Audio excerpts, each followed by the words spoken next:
সত্যি এই বছর আমাদের কৃষ্ণনগরে ঠাকুর মুখ তুলে চেয়েছেন। হ্যাঁ মহারাজ, ধান একেবারে পরিপূর্ণ হয়েছে। তা কবে ধান কাটা হবে পুটির বাবা? ধান তো একেবারে পেকেই এসেছে, সপ্তাহখানেকের মধ্যে ধান কাটতে হবে। বেশ বেশ, তাহলে তো ভালোই হলো। এই মাসের শেষের দিকেই তো নবাব বাহাদুরকে শস্যের খাজনা পাঠানোর কথা। হ্যাঁ মহারাজ, এবারে নবাব বাহাদুর খুশি হবে। ঠিক বলেছ গোপাল।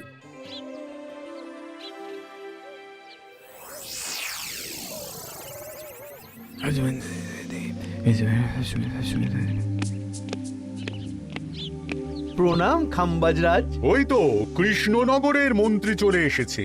ও, এর কথাই তুমি বলেছিলে? হ্যাঁ, ওই রাজ্যের সব খবরাখবর আমায় দেয়। ইনি কে?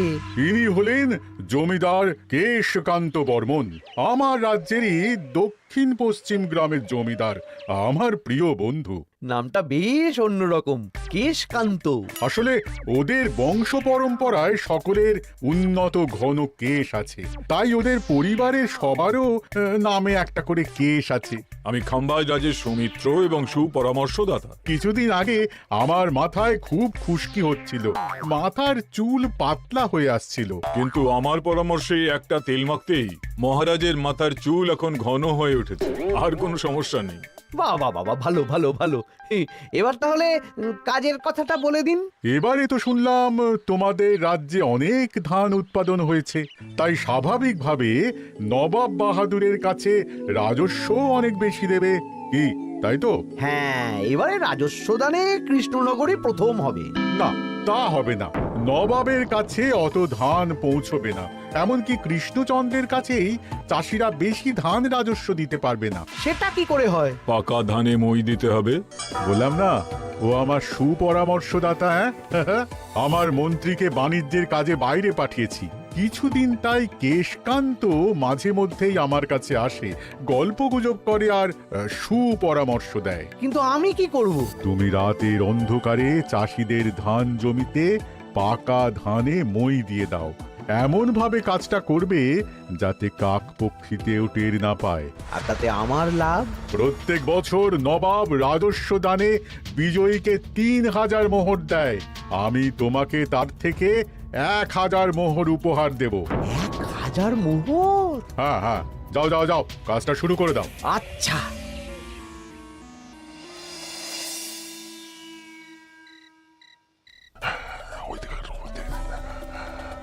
তাহলে আর দেরি কেন, মন্ত্রীমশাই কথা মতো কাজ শুরু কর। হ্যাঁ চল।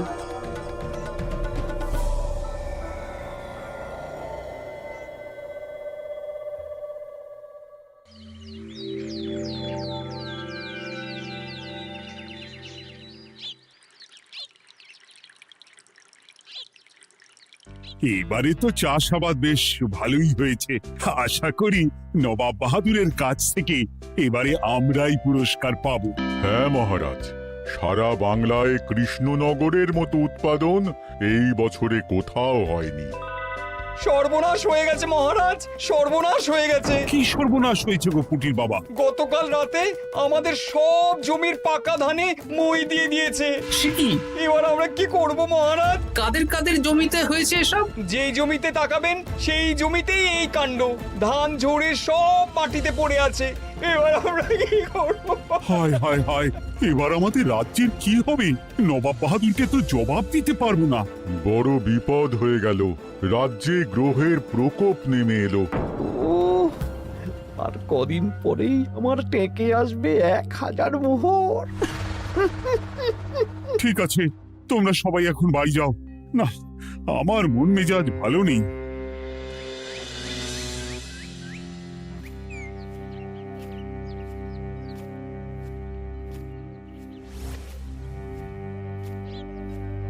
ওগো, তুমি শুনেছো কি হয়েছে?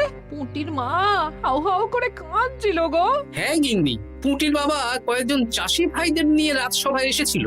শুনলাম রাতারাতি কে বা কারা চাষ জমিতে পাকা ধানে মই দিয়েছে। কত বড় সর্বনাশ হয়ে গেল বলো, কি হবে গো? কি যে হবে ভগবান জানে। বলি তুমি পারলে না পুঁটিদের একটু সাহায্য করো। হ্যাঁ, আমি মনে মনে ভেবেই রেখেছি বুঝলে, এবার বেতন পেলে পুঁটিদের বাড়িতে মাসোহারার জিনিসপত্র দিয়ে আসবো। নবাব বাহাদুরের কাছে মহারাজ খাজনা কিভাবে দেবেন? সেটাই তো বুঝতে পারছি না। আপনি এত চিন্তা করবেন না। রাজবাড়ির ভাড়ার থেকে আপাতত কিছু বস্তা ধান পাঠানোর ব্যবস্থা করুন। তারপর নবাব বাহাদুরের কাছে গিয়ে বলবেন, আস্তে আস্তে সব দিয়ে দেবেন মহারাজ। তাই করতে হবে, তাছাড়া তো আর অন্য কোনো উপায় দেখতে পাচ্ছি না। কিন্তু এবারে আর আমাদের মান রক্ষা হবে না। দেখি 2-1 দিনের মধ্যেই যতটা সম্ভব ভাড়া থেকে ধান পাঠানোর ব্যবস্থা করব।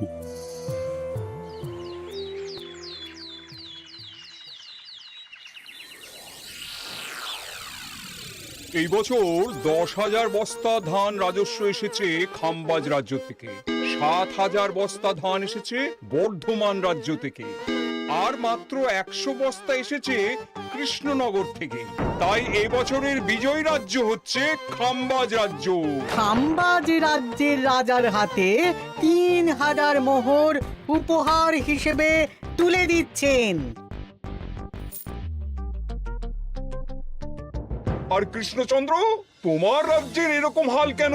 এবারে আমাদের সমস্ত রাজ্যের পাকা ধানে কেউ বা কারা মই দিয়ে দিয়েছে। সেসব তোমার মাথা ব্যথা, আমার ধান কোথায়? 100 বস্তা ধান রাজস্ব, কম করে 800 বস্তা ধান রাজস্ব দেওয়ার কথা, কিন্তু তুমি তোমার কথার খেলাপ করেছো। এই বছর আমি নিরুপায় জাহাপানা। আমিও নিরুপায়। হয় তুমি আগামী 1 সপ্তাহের মধ্যে আমাকে 5,000 মোহর দেবে, নইলে কৃষ্ণনগরের সিংহাসন থেকে সরে যাবে। এত বড় শাস্তি দেবেন না নবাব বাহাদুর। আপনি অন্তত মাস 6 সময় দিন, আবার ধান চাষ করিয়ে আপনাকে প্রাপ্য ধান দেওয়া হবে। বেশি কথা বলছো কৃষ্ণচন্দ্র, তুমি 5,000 নয় 6,000 মোহর 1 সপ্তাহের মধ্যে দেবে। বেটা গোপাল বেশি পাকা, অত কথা বলতে কে বলেছিল? গোপাল, এটা তুমি কি করলে? হায় হায় হায়! সর্বনাশের সময় যখন ঘনিয়ে আসে, তখন বিপদের ওপর বিপদ এভাবেই আসে। আমার পাওনা। আরে এখন না, তোমাকে পাঠিয়ে দেব। ওই দেখুন, খাম্বাজ রাজের সাথে কথা বলছে।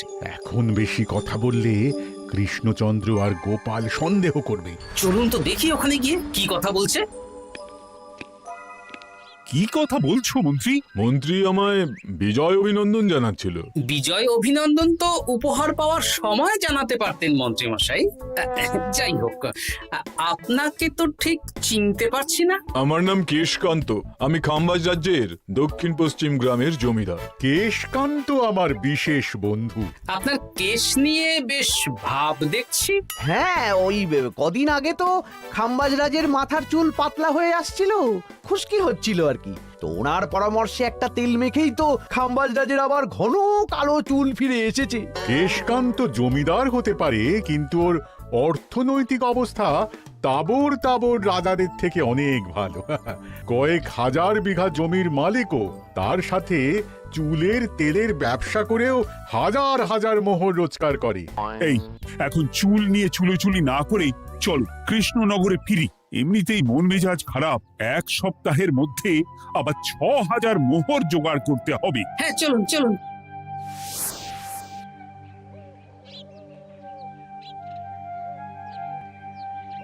আচ্ছা মন্ত্রীমশাই, আপনি এই কেশকান্ত জমিদারের ব্যাপারে এত কিছু জানলেন কি করে?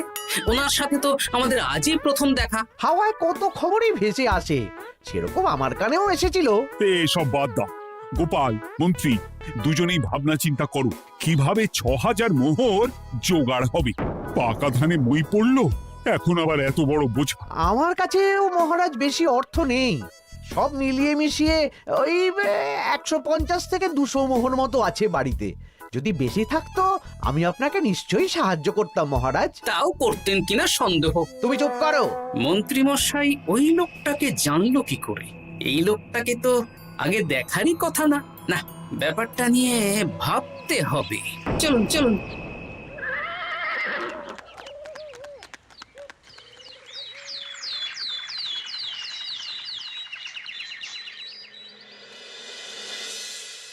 বুঝলে গিন্নি, 1 সপ্তাহের মধ্যে মহারাজকে 6,000 মোহর জোগাড় করতেই হবে, নইলে সিংহাসন ছাড়তে হবে। এখন কিন্তু আমাদের উচিত মহারাজের পাশে দাঁড়ানো। কিছু ভেবেছো কি? আপাতত আমার বিয়েতে পাওয়া আংটি বন্ধক রাখবো, আর তুমি যদি হ্যাঁ হ্যাঁ, আমার যে দুটো গয়নাগাটি আছে ওগুলো বন্ধক রাখো, পরে আস্তে আস্তে ছাড়িয়ে নেবক্ষণ। দেখি বাকি সভাসদদেরকেও বলবো, যে যতটা পারে, তারপর ভগবানই ভরসা।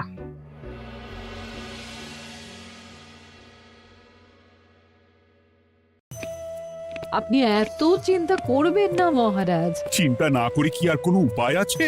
সিন্ধুকে যা আছে তা দিয়ে 3000 মোহর হয়ে যাবে, কিন্তু তারপর আর কি করব? এবার কি নিরুপায় হয়ে জায়গা জমি বিক্রি করতে হবে? কিছু একটা করতেই হবে। আপনি গোপালকে একবার বলে দেখুন, প্রত্যেকবার যখনই বিপদে পড়েছেন তখন গোপালই আপনাকে বাঁচিয়েছে। দেখি আগামীকাল রাজসভা শুরু হওয়ার আগেই গোপালের সাথে ব্যাপারটা নিয়ে আলোচনা করব।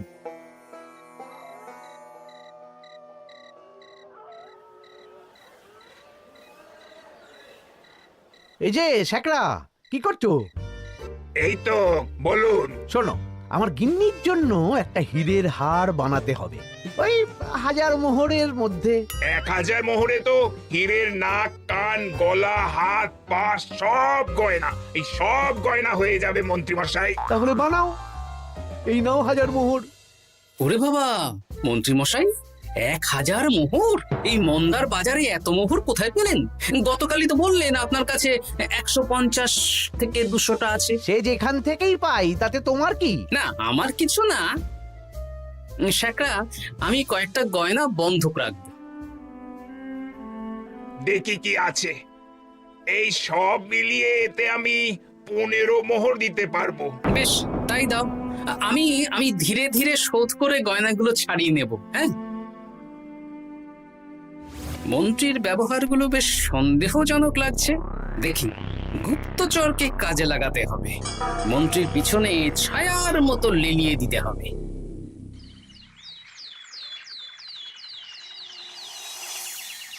মহারাজ, আমি চেষ্টা করছি আপনার এই মোহর কিভাবে জোগাড় করা যায়, আপ্রাণ চেষ্টা করছি। দেখো, বা আমি 3000 মোহর পারবো, কিন্তু তার বেশি হলে জায়গা জমি বেচতে হবে, হাতে যে বেশি দিন সময়ও নেই। আচ্ছা মহারাজ, দেখছি।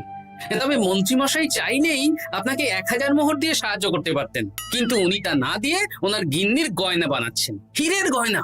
কি মন্ত্রী তো কালকেই বলল ওর কাছে 150 থেকে 200 মোহর আছে মাত্র, 1000 মোহর কোথা থেকে পেল? সে উনিই জানেন, তবে তার খবর খুব তাড়াতাড়ি আশা করি পেয়ে যাব মহারাজ।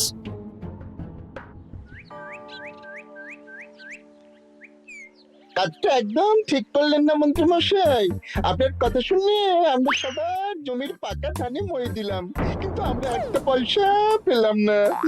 আপনি যে এই কাজ করার জন্য খাম্বাজ রাজার কাছ থেকে ওই 1000 মোহর উপহার পেলেন, সেটা দিয়ে গিন্নির গয়না বানাতে দিলেন, কিন্তু আমাদের বেলায় লবডঙ্কা।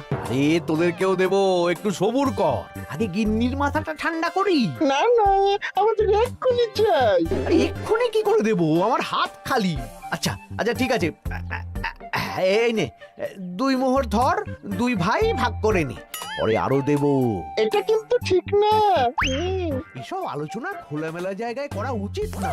উফ, পরে তোদের সাথে কথা বলবো, এখন যেতে দে, বাজার করব, তারপর আবার রাজসভা আছে।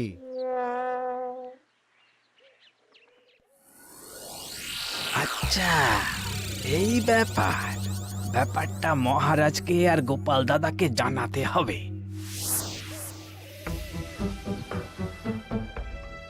গোপাল দাদা, মহারাজ আসল খবর পেয়ে গেছি। কি খবর? আমি একটু আগে শুনলাম। কাজটা একদম ঠিক করলেন না মন্ত্রী মশাই। আপনার কথা শুনে আমরা সবার জমির পাকা ধানে মই দিলাম, কিন্তু আমরা একটা পয়সা পেলাম না। আরে তোদেরকেও দেবো, একটু সবুর কর। মন্ত্রী, আমি না তোমাকে বেরেই ফেলবো। মহারাজ, মন্ত্রী মশাই এখানে গৌণ, উনি অর্থের লোভে এসব করেছেন, আর ওনাকে দিয়ে করিয়েছেন খাম্বাজ রাজ। হ্যাঁ, যাতে এবারে বিজয়ী হতে পারেন। তাই আপনি এই খবর 5 কান করবেন না মহারাজ। আমি খাম্বাজ রাজ আর ওই কেশকান্তর কাছ থেকে ক্ষতিপূরণ ঠিক আদায় করে আনব। কিন্তু কিভাবে? শুনুন তাহলে।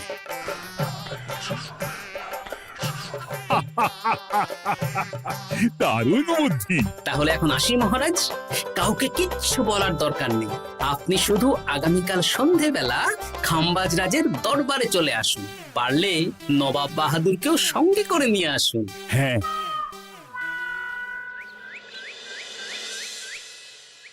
প্রণাম খাম্বাজ রাজ। কে আপনি?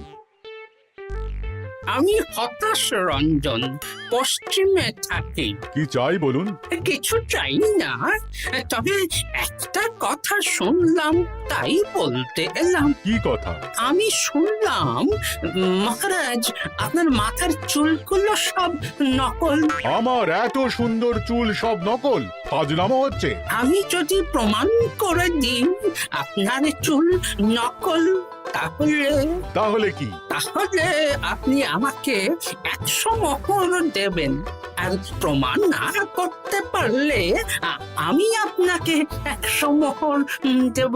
বেশ, দেখো, এক্ষুনি দেখো, আমারই তো 100 মোহর লাভ হবে। এখন না, এখন না, আজ সন্ধেবেলায়। বেশ বেশ, তখনই এসো। এবারে জমিদার কেশকান্তর বাড়ি যেতে হবে।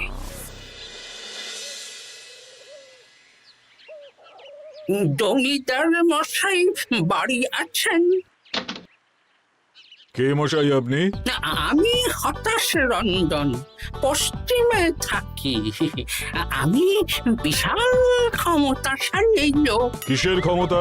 আমি রাজাদের মারধর করি, চুল ধরে টানি, শাস্তি দিই। এসব কি উল্টোপাল্টা বলছেন? খাম্বাজ রাজ আপনার বন্ধু না? হ্যাঁ, প্রিয় বন্ধু। ওনাকেও আমি আপনার সামনে চুল ধরে টানবো, কিন্তু উনি কিচ্ছু করতে পারবেন না। উনি আপনাকে শুলে চড়াবেন। কিছুই করতে পারবেন না। বললাম না, আমি বিশাল ক্ষমতাশালী লোক। বিশ্বাস হচ্ছে না তো? তাহলে বাজি ধরুন, 10,000 মোহরের বাজি। 10,000 মোহরের বাজি? হ্যাঁ, আজ আমি খাম্বাজ রাজের রাজবাড়ি যাব, আর আমার শক্তি প্রদর্শন করব। ওনার চুল ধরে টানা হেঁচড়া করব, ওনাকে আহত করব, কিন্তু উনি আমাকে কিছুই করতে পারবেন না। বেশ রাজি, বাজি 10,100 মোহর দিতে পারবেন তো? হ্যাঁ, আমি বাজি হারলে আপনাকে দেব 10,100 মোহর। দরকার হলে ওই কাগজে কলমে লিখিত পরিত করে নিন। বেশ, তাহলে তাই হোক। কিন্তু হ্যাঁ, একটা কথা, আমি শক্তি প্রদর্শন করার আগে থেকে প্রক্রিয়া চলাকালীন সময় পর্যন্ত আপনি খাম্বাজ রাজের সাথে কোনো কথা বলতে পারবেন না। বেশ বেশ।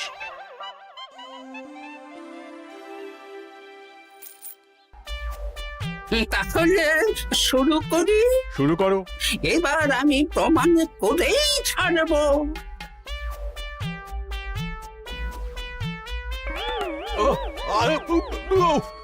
লাগছে লাগছে, বাবারে, লাগছে এই সেরেছে। লাগছে, এ তো সত্যি সত্যি চুল ধরে টানছে। লাগছে লাগছে, বাবারে, বাবা। ওরে বাবা রে বাবা, কি শক্ত! এ কি, খাম্বাজরাজ কিছুই তো বলছেন না? তাহলে কি আমি হেরে গেলাম? না না খাম্বাজ রাজ, আমার ধারণা ভুল। যা শুনেছি তাও ভুল। এবার বিশ্বাস হলো তো? দাও দাও, এবারে 100 মোহর দাও। দিন কেশকান্ত মশাই, আমাকে 10,100 মোহর দিন। এ কি, ও তোমাকে 10,100 মোহর কেন দেবে? ওনার সাথেও তো বাজি ধরেছিলাম। কি বাজি? আপনার এখান থেকে বেরিয়ে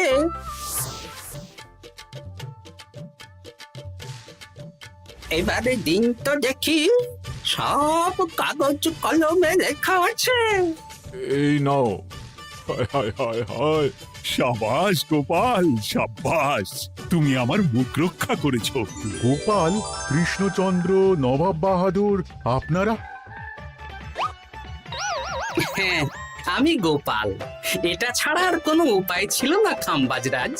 আপনি আমাদের মন্ত্রীর মাথা খেয়ে যে জঘন্য কাজটা করিয়েছেন সেটা তো আর প্রমাণ করতে পারতাম না, তাই ছলে বলে কৌশলে আপনার প্রিয় বন্ধুর কাছ থেকে আদায় করে নিলাম। হ্যাঁ নয়, হ্যাঁ।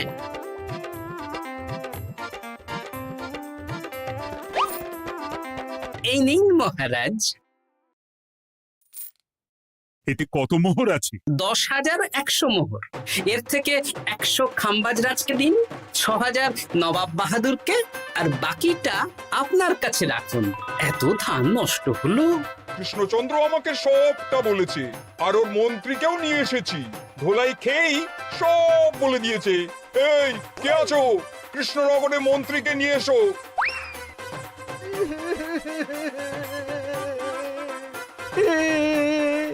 মার খেয়ে আমি সব বলে দিয়েছি খাম্বাজরাজ। উদ্ধার করে তো জাহাপানা, আমাকে ক্ষমা করে দিন। এর কোনো ক্ষমা নেই। তোমাকে আমি কারাগারে বন্দি করব। হায় হায় হায়,